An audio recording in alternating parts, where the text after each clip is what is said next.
আসসালামু আলাইকুম প্রিয় শিক্ষার্থী, তোমরা সবাই কেমন আছো? আশা করি আল্লাহর রহমতে অনেক ভালো আছো।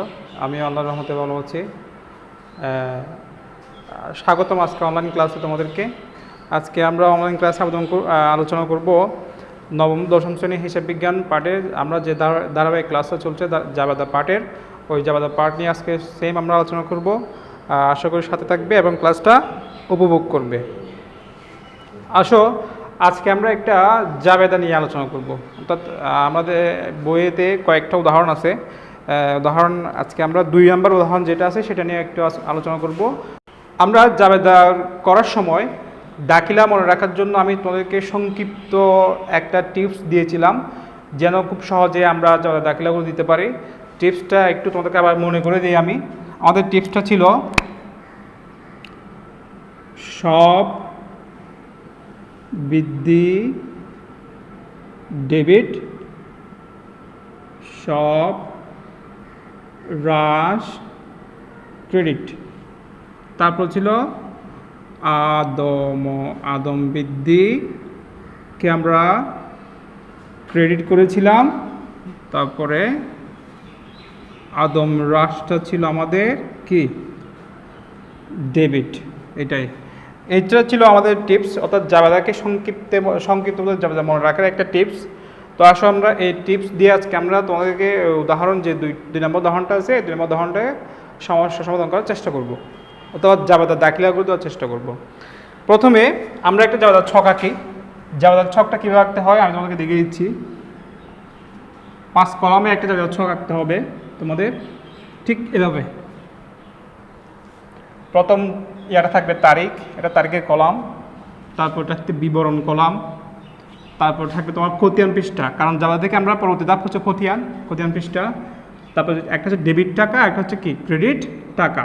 এটা হলো ডেবিট টাকা, এটা হলো ক্রেডিট টাকা, আর এটা হলো খতিয়ান পৃষ্ঠা, কারণ আমরা জাবেদা থেকে পরবর্তী ধাপ হচ্ছে খতিয়ানে লেনদেনগুলো ট্রান্সফার করি। তারপর হচ্ছে কি বিবরণ,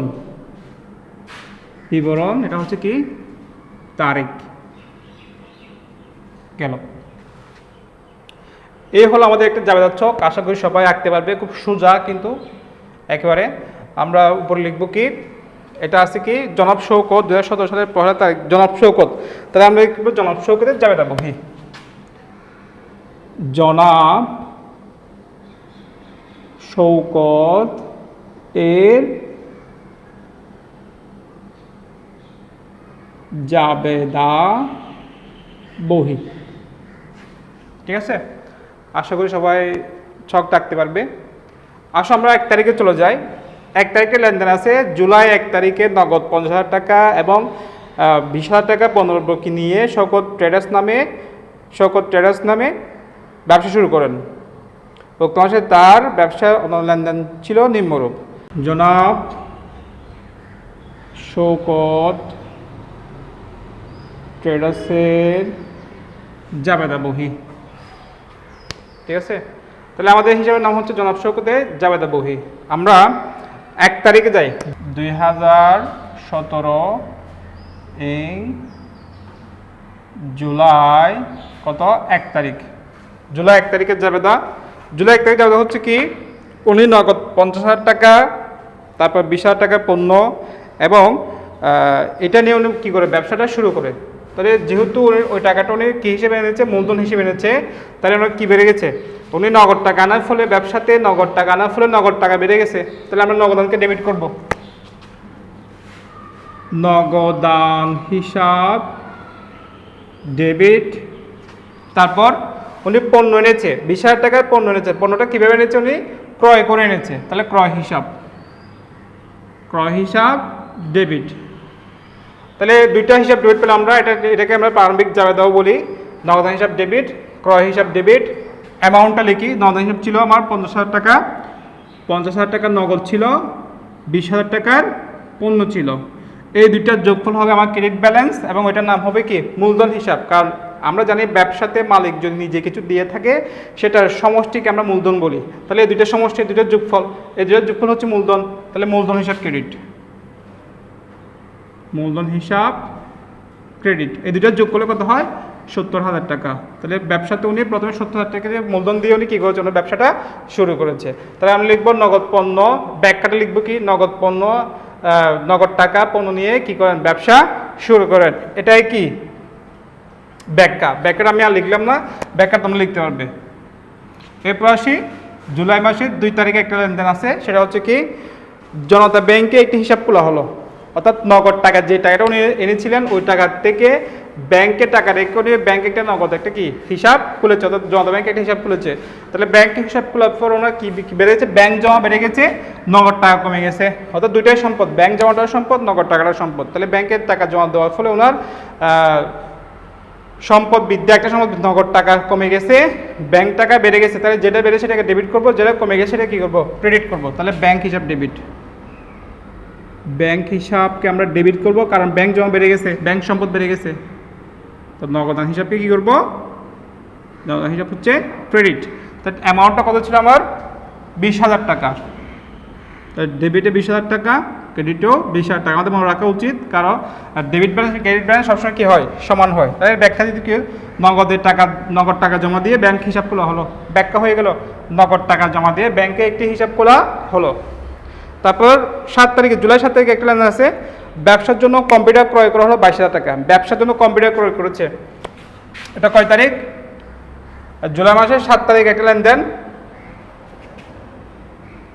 ব্যবসার জন্য কম্পিউটার ক্রয় করে। তাহলে কম্পিউটার ক্রয়টা কি, কম্পিউটার ক্রয় ফলে আমার কি হয়েছে, আমার অফিস সরঞ্জাম নামে সম্পদ বেড়ে গেছে। ঠিক এটাও সম্পদ, দুইটাই সম্পদ, অর্থাৎ নগদ টাকাটার সম্পদ, অফিস সরঞ্জামটার সম্পদ। এই দুই সম্পদের মধ্যে যে সম্পদটা বেড়ে যাবে সেটাকে ডেবিট করব, যে সম্পদটা কমে যাবে সেটাকে আমরা ক্রেডিট করব। এখানে আমাদের সব, এখানে আমাদের টিপসে দেওয়া আছে, আমরা শর্টকাট যে টেকনিকটা আমরা অ্যাপ্লাই করি সেই টেকনিকে দেওয়া আছে। তাহলে যে সম্পদটা বেড়ে যাবে, অফিস সরঞ্জামটা বেড়ে গেছে, তাহলে অফিস সরঞ্জাম হিসাবে ডেবিট, অফিস সরঞ্জাম হিসাবকে আমরা ডেবিট করলাম, নগদান হিসাবকে আমরা কি করলাম, ক্রেডিট করলাম। তাহলে কি লিখবো, ব্যাখ্যা লিখবো কি, নগদে অফিস সরঞ্জাম ক্রয় করা হলো। ব্যাখ্যাটা খুব সহজ, তুমি নিজেরাই দিতে পারবে। টাকাটা কত ছিল, অ্যামাউন্টটা কত ছিল, অ্যামাউন্ট ছিল তোমার 22,000 টাকা। তাহলে ডেবিট ব্যালেন্স 22,000, ক্রেডিট ব্যালেন্সও কি সেম 22,000 টাকা। ব্যালেন্স না টাকা, ডেবিট ব্যালেন্স টাকাও 22,000, ক্রেডিট টাকাও কি 22,000। তারপর তারিখে আসি 9 তারিখ। 9 তারিখে একটি জায়গা দেখি, সেটা হচ্ছে 9 তারিখের লেনদেনটা হচ্ছে রুমি স্টোরসের নিকট বিক্রয় বাবদ চেক প্রাপ্তি 10,000 টাকা। রুমি স্টোরসের নিকট বিক্রয় করেছে, বিক্রয় প্রাপ্ত মানে কি পেয়েছে, চেক পেয়েছে। তাই চেক পেলে আমরা জানি নগদ টাকা বাড়ে নাকি ব্যাংক টাকা বাড়ে, অবশ্যই ব্যাংক টাকা বাড়ে। তাহলে আমরা যে টাকাটা বাড়বে বিক্রয় মাধ্যমে আমার আয় হয়, তাহলে আয় হলো নগদ টাকা বা ব্যাংক টাকা বেড়ে যাবে। তাহলে আমার ব্যাংক টাকাটা বেড়ে গেছে, তাহলে আমরা কী করব, ব্যাংক হিসাবকে ডেবিট করব, যেহেতু ব্যাংকটা সম্পদ বেড়ে গেছে। ব্যাংক হিসাব ডেবিট, আমাদের আয় হয়েছে, আয় হলে কি হয়, আয় বৃদ্ধি হলে আমরা কি লিখি, ক্রেডিট লিখি, আয় বৃদ্ধি হলে ক্রেডিট। তাহলে বিক্রয় হিসাব, বিক্রয় হিসাবকে কী করলাম, ক্রেডিট করলাম। আমাদের টাকার অ্যামাউন্টটা কত ছিল, টাকার অ্যামাউন্ট হচ্ছে 10,000 টাকা। ডেবিট টাকাও 10,000, ক্রেডিটও 10,000। তাহলে আমরা ব্যাখ্যা লিখবো কি, খুব সহজে ব্যাখ্যা তোমরা লিখতে পারবে, চেক মারফত বিক্রয় করা হলো বা চেকের মাধ্যমে বিক্রয় করা হলো, যে কোনো একটা ব্যাখ্যা তোমরা দিলে হবে। তারপর আসো 9 তারিখের পরে আমরা 10 তারিখে যাব। 10 তারিখের যে এটা আছে লেনদেনটা, সেটা হচ্ছে কি বাবুল ট্রেডার্সের নিকট থেকে 10% বাট্টায় ক্রয় করা হলো। ক্রয় করলে কি হয়, 10% বাট্টায় ক্রয় করেছে বাবুলের নিকট। নিশ্চয়ই এটা এখানে একটা জিনিস খেয়াল রাখতে হবে, বাবুলের ট্রেডার্সের নিকট থেকে ক্রয় করেছে এই বাক্যে কোথাও নগদ শব্দটা উল্লেখ নাই। তাই আমরা জানি কোনো ব্যক্তি বা প্রতিষ্ঠানে যদি নাম ক্রয় বিক্রয় লেনদেনের সময় যদি কোনো ব্যক্তি প্রতিষ্ঠান উল্লেখ থাকে, তখন সেটাকে অবশ্যই আমরা ধারে ধরি, বাকিতে ধরি। যেহেতু এখানে কি আছে, বাবুল ট্রেডার্সের একটা কি আছে, প্রতিষ্ঠানের নাম আছে, কিন্তু কি নাই, এখানে কোথাও ওই শব্দে ওই বাক্যে কোথাও নগদ শব্দটা উল্লেখ নাই। তাহলে আমরা ধরে নেব এটা ধারে হয়েছে। ধারে লেনদেন হলে আমরা এগুলো আগে আলোচনা করেছিলাম, আমাদের বিগত ক্লাসে আমরা আলোচনা করেছিলাম ধারে লেনদেন হলে জাবেদাটা কীরকম হবে। সেক্ষেত্রে আমরা জাবেদা কীরকম, ক্রয় হিসাব ডেবিট, বিবিধ পাওনাদার হিসাব ক্রেডিট। তাহলে আমরা জাবেদাটা দিয়ে দিই। তাহলে ক্রয় হিসাব ডেবিট, যেহেতু 10% বাট্টায়, 10% বাট্টা হলে 10% আমরা কমিয়ে ফেলবো। অর্থাৎ আমাদের টাকাটা ছিল 15,000, 10% করলে 1,500 হয়। তাই 15,000 থেকে যে 1,500 বাদ দেয়, তাহলে হয় 13,500। তাহলে আমাদের অ্যামাউন্টটা হবে 13,500। ক্রয় হিসাব 13,500। তোমরা যারা বের করতে পারো 5% বের করে নেবে, অর্থাৎ 15,000 টাকার 10% যদি আমরা বের করতে যাই, 15,000 টাকা 10% বের করতে গেলে আমরা কত পাবো? 1,500 টাকা পাবো। 1,500 টাকা বাদ দিলে 13,500 টাকা হবে। তার বিবিধ পাওনাদার, বিবিধ পাওনাদার হিসাব ক্রেডিট লিখে আমরা কত লিখবো? সেম 13,500 টাকা লিখবো। তাহলে আমরা ব্যাখ্যাটা কি দিব? দ্বারে ক্রয় করা হলো, দ্বারে ক্রয় করা হলো, বাস। আমরা 10 তারিখ পর্যন্ত শেষ। এবার পরবর্তী ইয়াতে আমরা যাচ্ছি। প্রিয় শিক্ষার্থী, আমরা 10 তারিখ চাঁদা পর্যন্ত গেলাম। এবার আসো 12 তারিখে চাঁদা। 12 তারিখে চাঁদা আছে কি? অফিসের ভাড়া অগ্রিম পরিশোধ করো 4,000 টাকা। অফিস ভাড়া অগ্রিম 10 তারিখের লেনদেন, অফিস ভাড়া অগ্রিম পরিশোধ করেছে। তাহলে অগ্রিম ভাড়া যখন পরিশোধ করেছে, তাহলে অগ্রিম ভাড়া সেটা ছিল কি? ব্যয় হিসাব ছিল। তাহলে ব্যয় অগ্রিম ভাড়া হিসাব ডেবিট লিখবো আমরা। অফিসের ভাড়া অগ্রিম পরিশোধ করার ফলে আমার কি কমে গেছে? নগদ টাকাটা কমে গেছে। তাহলে নগদান হিসাবকে আমরা কি করব? ক্রেডিট করব। তাই টাকা অ্যামাউন্ট কত ছিল আমাদের? অ্যামাউন্টটা ছিল 12 তারিখের লেনদেন, 10 তারিখ না, 12 তারিখের লেনদেন, সরি, এটা 12 তারিখের লেনদেন। অফিস ভাড়া অগ্রিম পরিশোধ করেছে কতটা? 4,000 টাকা। তাহলে 4,000 টাকা নগদ, ডেবিটে 4,000, ক্রেডিটে 4,000। ব্যাখ্যাটা কি দিব? অগ্রিম ভাড়া পরিশোধ করা হলো বা অগ্রিম ভাড়া দেওয়া হলো। জুলাই কয় তারিখ? 15 তারিখ। জুলাই 15 তারিখে আমাদের লেনদেনটা কীরকম ছিল? বাবুল ট্রেডার্সের নিকট পণ্য ফেরত পাঠানো হলো 1,000 টাকা। অর্থাৎ 10 তারিখে বাবুল ট্রেডার্সের কাছ থেকে পণ্য কিনেছিল বাকিতে, এখন পণ্য ফেরত দিছে 1,000 টাকা। কি পণ্য ফেরত দিছে? তাহলে ক্রয়কৃত পণ্য ফেরত দেওয়া হয়েছে। তাহলে ক্রয়কৃত পণ্য ফেরত দেওয়া যাওয়া কি আমরা আগে জেনেছি, আমরা আগেই পড়েছি, আগে ভিডিওতে তোমাদেরকে আমি বলেছিলাম। তাহলে কি লিখবো? বিবিধ পাওনাদার হিসাব। বিবিধ পাওনাদার হিসাব ডেবিট। কেন বিবিধ পাওনাদার ডেবিট কেন হবে? কারণ পণ্য ক্রয় ফেরত দেওয়ার ফলে আমার পাওনাদার পেমেন্টটা কি কমে যায়। তাহলে পাওনাদার যদি কমে যায়, পাওনাদারটা হচ্ছে দায় কমে গেলে দায় করে আমরা ডেবিট করি। তাহলে বিবিধ পাওনাদার হিসাব ডেবিট। তাহলে ক্রয় ফেরত হিসাবকে আমরা কি করব? ক্রেডিট করব। কারণ ক্রয় ফেরত দেওয়ার ফলে আমার ব্যয়ের পেমেন্টটা কমে গেছে, ব্যয় হ্রাস পেয়েছে। ব্যয় আমি আগে 10,000 করলে এখন 1,000 টাকা পণ্য ফেরত দিচ্ছি, তাহলে আমার 9,000 হচ্ছে। তাহলে ব্যয়ের পেমেন্টটা আমার কমে যাচ্ছে। তাহলে ব্যয় কমে গেলে আমরা কী করবো? ক্রয় ফেরত হচ্ছে ব্যয়ের পেমেন্টটা কমে গেছে, তাহলে এটাকে আমরা কী করবো? ক্রেডিট করব। তাহলে কত টাকা? 15 তারিখে লেনদেন কত টাকা ছিল? 1,000 টাকা। 1,000 টাকা ফেরত দিয়ে দিলাম। ঠিক আছে। তাহলে লিখবো কি? পণ্য ফেরত দেওয়া হলো, ক্রয়কৃত পণ্য ফেরত ব্যাখ্যা হবে ক্রয়কৃত পণ্য ফেরত দেওয়া হলো। এবার আসো জুলাই 20 তারিখে। জুলাই 20 তারিখে আসে আমরা, জুলাই 20 তারিখে আসে ব্যবসার প্রচারণা বাবদ ব্যয়। অর্থাৎ প্রচারণা বাবদ ব্যয় করলে সেটা আমরা বিজ্ঞাপন খরচ। তাহলে এটাও একটা ব্যয় বেড়ে গেলে ব্যয়কে কী করবো? ডেবিট করবো। অর্থাৎ নগদ টাকা কমে যাবে। নগদ হিসাব কী করবো? অর্থাৎ কোনো লেনদেনের ফলে যদি, আমি একটা কথা বলি তোমাদের সবাই মাথায় রাখবে, এটা কোনো লেনদেনের ফলে যদি ব্যবসা থেকে টাকা চলে যায়, খরচ হয়, ব্যয় হয়, তাহলে নগদ হিসাব ক্রেডিট। কোনো লেনদেনের ফলে যদি ব্যবসার টাকা আসে, তখন নগদ হিসাবকে আমরা কী করবো? অবশ্যই ডেবিট করব। নগদ টাকা আসলে নগদ হিসাব ডেবিট, নগদ টাকা গেলে নগদান ক্রেডিট। তাহলে প্রচারণা বাবদ যদি ব্যয় হয়, তাহলে আমার নগদ টাকা চলে গেছে, তাহলে নগদ হিসাবকে আমি কী করবো? ক্রেডিট করবো। তাহলে বিজ্ঞাপন হিসাব ডেবিট,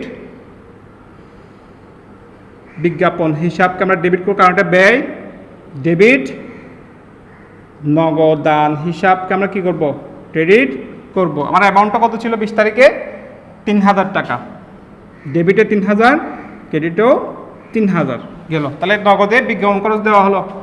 তার 23 তারিখ বাবুল ট্রেডার্সকে চেক প্রদান 5,000 টাকা।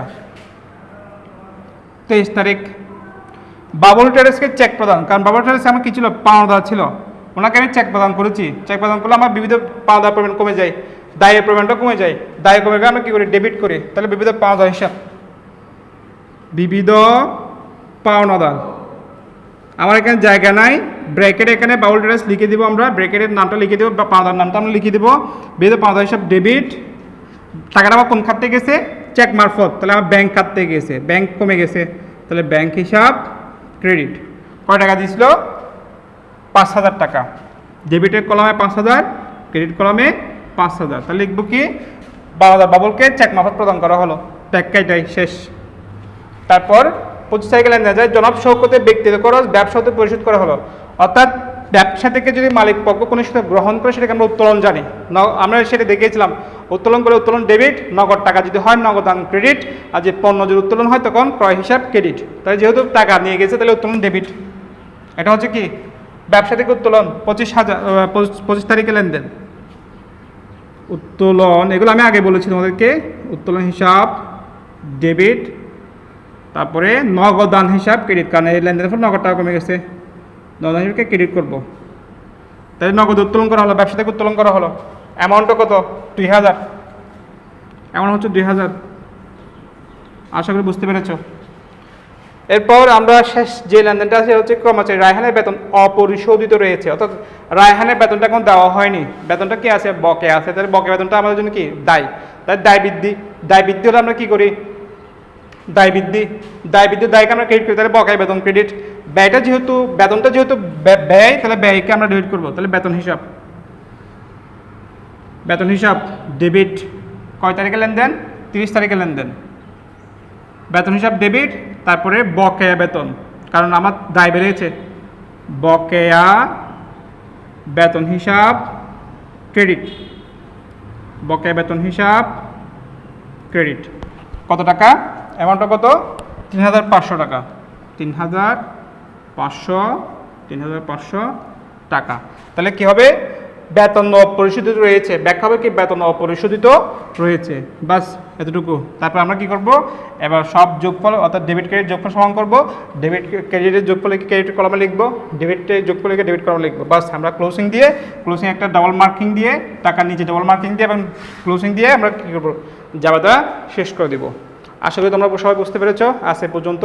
আগামী ক্লাসে আবার নতুন আরেকটা জাবেদা নিয়ে দেখা হবে। ততদিন পর্যন্ত সবাই ভালো থাকবে, সুস্থ থাকবে।